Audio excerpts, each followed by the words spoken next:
যারা দেশটা বিকিয়ে দিয়ে হাসতে হাসতে চলেছিল, সেই দিনের কষ্টগুলো মানুষের চোখে লিখেছিল।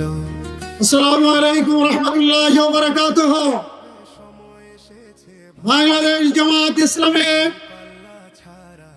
খুলনা মহানগরী এবং জেলা শাখা কর্তৃক আয়োজিত আজকের এই ঐতিহাসিক নির্বাচনী জনসভার সংগ্রামী প্রধান অতিথি, বিশেষ অতিথিবৃন্দ এবং সংগ্রামী খুলনাবাসী,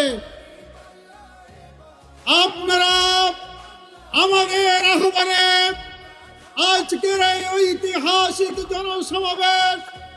জনসভা সফল করার জন্য যে ধৈর্যের পরিচয় দিয়ে এখানে এসেছেন এবং সুশৃঙ্খল ভাবে অবস্থান করে আমাদের এই জনসভাকে সাফল্যমণ্ডিত করেছেন, তাদের সকলকে আমরা ধন্যবাদ এবং মোবারকবাদ জানাচ্ছি। আমাদের খুলনার জেলা প্রশাসন, খুলনার সিটি কর্পোরেশন, খুলনার পুলিশ প্রশাসন, ওয়াসা, সাংবাদিক বন্ধুগণ, আইন শৃঙ্খলায় নিয়োজিত অন্যান্য যারা সংস্থা আছেন, সকলে আমাদেরকে সহযোগিতা করেছেন। তাদেরকে খুলনা মহানগরী এবং জেলা জামাতের পক্ষ থেকে আমরা অভিনন্দন এবং মোবারকবাদ জানাচ্ছি।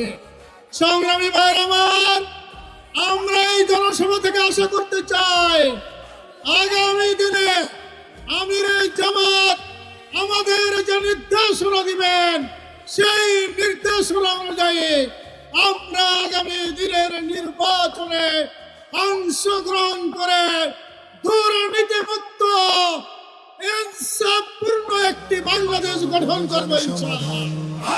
ভালো লোকে হোকে বার পাল্লা, মানুষের বুকে দাঁড়ি পাল্লা, খুলে দাও হৃদয়ে জানলা, জিতবে এবার দাঁড়ি পাল্লা।